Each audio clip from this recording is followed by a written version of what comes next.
Next up, we've got Joshua Ng and Carly Lenz from Archives New Zealand, and they're asking the question, how can we apply digital preservation principles to help organisations be digitally resilient? Josh and Carly are also administrators they work as digital preservation analysts at Archives, and they're also administrators of the New Zealand Government Digital Archive. They're responsible for the development of digital preservation policies and processes, file format, technical analysis, digital preservation system management, providing advice to government agencies regarding digital records management, and born digital record transfer to Archives New Zealand. So please join me in welcoming Josh and Carly.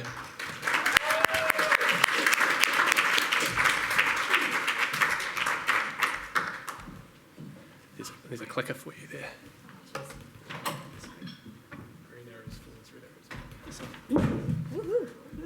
Why did I know that was going to happen? Good? Yep.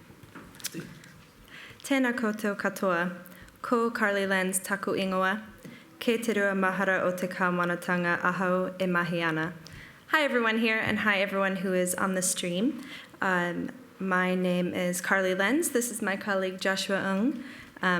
We are both digital preservation analysts over at Archives New Zealand, te rua mahara o te kāwanatanga. You can hear my unfortunate American voice okay? Yes. Sweet. We're thankful to be here at Govis today and to be talking to you all about one of our favorite things, which is digital preservation, more affectionately known as DigiPres within our small whānau. And off the script, I'm just realizing that DigiRes could be the portmanteau for digital resilience if we want to normalize that a bit more. Just some food for thought. We believe that the principles at the heart of DigiPres can increase digital resilience, or DigiRes, at your respective organizations. That is the literal resilience of your high-value information, the operational resilience of your information systems, and subsequently, the intellectual resilience of the memory of our government. That being said, we have a short story to share with all of you. 100 years from now, in a not-so-distant and hopefully cyberpunk future, humanity finds itself amidst global disaster. Another century gone, another pandemic on the doorstep. The more affected parts of the world grapple with the new reality of being a hotbed for the virus, while others look on, waiting uncomfortably for the inevitable and waiting desperately for answers. In one of these latter settings, we meet Mika, a public servant who has been urgently tasked with some fact-finding, the brief, to uncover information about the 2019 pandemic from the time, specifically regarding any governmental response, public health advice, or engagement on social media. The impending arrival of the pandemic in Mika's location has brought on an anxious atmosphere, increasing the magnitude of this undertaking. He can only hope that the right information is out there, that it's authentic, and that it can be accessed.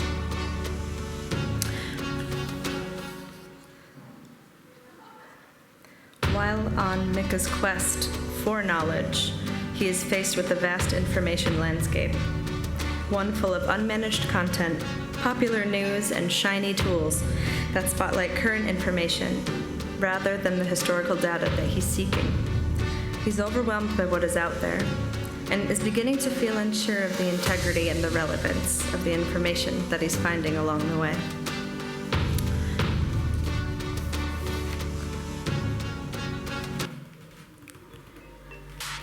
And so, Mika decides to take an alternate route and goes directly to a subterranean agency established during the time of the 2019 pandemic.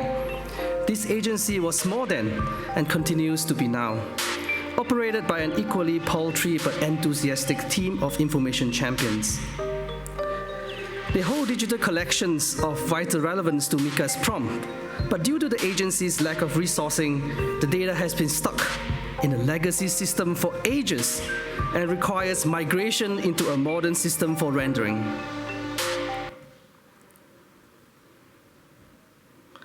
At first, Mika feels sadness, frustration, and disappointment. He thought he had reached the grail, the taonga that would provide clarity and act as a guiding light in the face of a modern global disaster. Old data kept in a legacy system? How could this be an authentic, usable, and accessible resource? Upon expressing such exasperation, the agency ensured that while migration efforts weren't supported back in 2019, the information champions of yore had prepped the data environment for any potential future endeavors in the migration space. The integrity of the collection was unparalleled. File format identifications, related technical specifications, provenance notes, you name it. The elements necessary to enable integrity, usability, and accessibility of this collection were present in the system. And Mika knew that modern tools could not only unleash but also preserve the data for continued future keeping, reference, and use.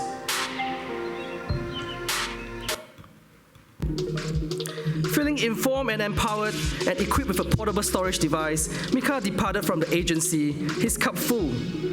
Not only did he fulfill his mission, but he was ready to return to his world with the desire to learn more about the act of digital preservation, the activities that the agency undertook to ultimately ensure the auspiciousness of his quest. What could he share with his peers and organization? And what could be done now to set up digital resilience in the future? The ardent information team at the agency had recommended assessment tools for Mika to explore.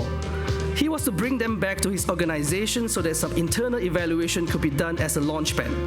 One of these tools was the Digital Preservation Coalition's Rapid Assessment Model, DPC-RAM, a tool developed back in 2019.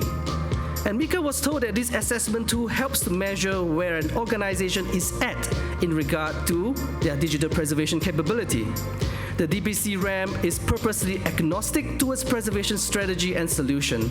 It also supports institutions of various kinds by covering a broad range of digital preservation activities.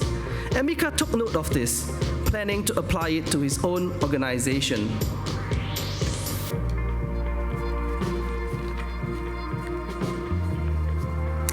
Whilst rummaging around in the agency's holdings, Mika had also come across a document from Archives New Zealand that diagrammed something called a digital preservation framework.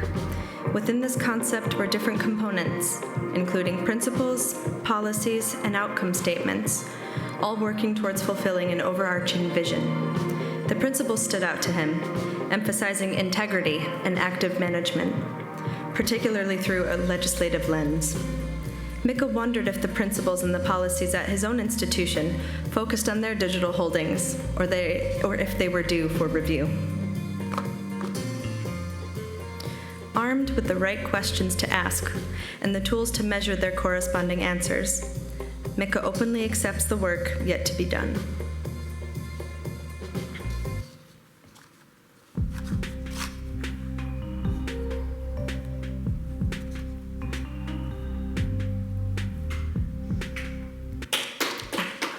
There's more, don't worry. Sorry, suspense, you gotta keep you in, right? All of us here can be like Mika's helpers. We can be the information champions in the story. We might have set this tale 100 years into the future, but we all know and understand that technological advancement, especially system migration, can happen in just a few years' time, and that we can confidently anticipate this progress. Many of us here have related stories of needing to deal with legacy files, either during a system migration or simply in our business as usual practice.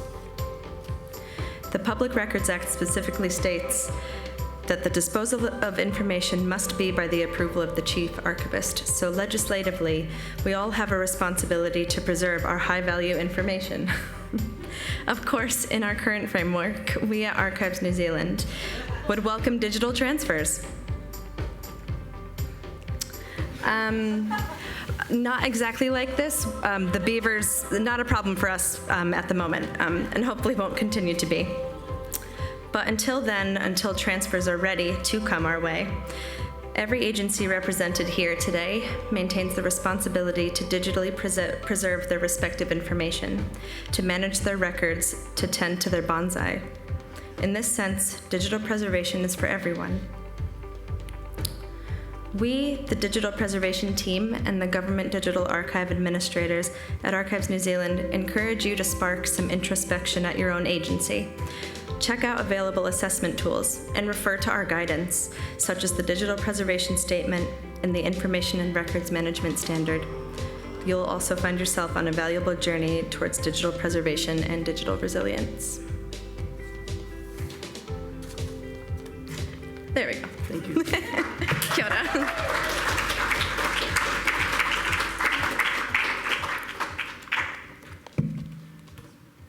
Thank you very much.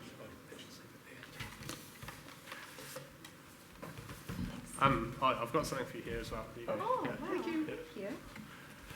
you. No, thank you very much, Josh and Carly. I can see that you've taken your lesson from Brenda Ratcliffe there on applying the hero's journey to your presentation. Very good. And were those AI-generated images? Yeah. With was it? It's at Midjourney. Yep. Very nice.